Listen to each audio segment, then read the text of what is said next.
ಮುಖಂಡರುಗಳು ರಾಷ್ಟ್ರಧ್ವಜವನ್ನು ಕೇಸರೀಕರಣ ಮಾಡಬೇಕಂತ ಹೊರಟಿದ್ದಾರಲ್ಲ, ಇದು ಯಾವ ಥರ ಈ ದೇಶದ ಪರಿಸ್ಥಿತಿ ಅಂತ ಅರ್ಥ ಆಗ್ತದೆ. ರಾಷ್ಟ್ರಧ್ವಜನ ಕೇಸರೀಕರಣ ಮಾಡಬೇಕಂತಂದರೆ ಇವರ ದೇಹದ ಏನಿದೆ, ಇವ್ರದ್ದು ಉದ್ದೇಶ ಏನಿದೆ ಇವ್ರದ್ದಲ್ಲ. ಇವರೆಲ್ಲ ರಾಷ್ಟ್ರದ್ರೋಹಿಗಳು, ರಾಷ್ಟ್ರದ್ರೋಹಿಗಳು. ಇವ್ರನ್ನ ನೇಣಿ ಹಾಕ್ಬೇಕು ಇಂಥವ್ರನ್ನೆಲ್ಲ.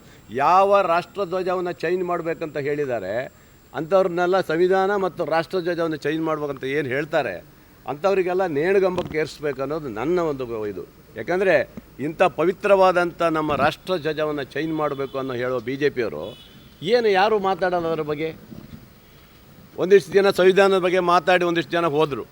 ಈಗ ಇದ್ರ ಬಗ್ಗೆ ಚಕ್ರ ಎತ್ತು ಕೂತಿದ್ದಾರೆ. ಇದರಿಂದ ದೇಶದಲ್ಲಿ ಅಜಾಗರೂಕತೆ ಹುಟ್ಟಿಸ್ಬೇಕು, ಒಂಥರ ಗೊಂದಲ ಮೂಡಿಸ್ಬೇಕಂತ ಇದರಲ್ಲಿ ಇವತ್ತು ಇದ್ದಾರೆ.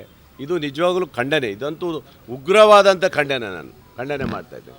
ಅದರ ಜೊತೆಗೆ ನಮ್ಮ ದೇಶದ ಪ್ರಧಾನಮಂತ್ರಿಗಳು ವಿಶ್ವಗುರು ಅಂತ ಹೇಳಿ BJPಯವರು ಬಿಂಬಿಸ್ತಾ ಇದ್ದಾರೆ ಸ್ನೇಹಿತರೆ. ಆ ವಿಶ್ವಗುರುಗಳು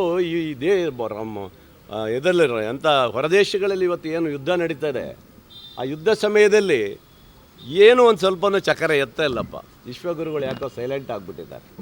ಯಾಕಂದರೆ BJPಯವರು ಹೇಳಿದ್ರು ನಮ್ಮ ನಾಯಕರು ವಿಶ್ವಗುರು ಅಂತ ಹೇಳ್ಕೊಂಡು ಬಂದಂಥವ್ರು.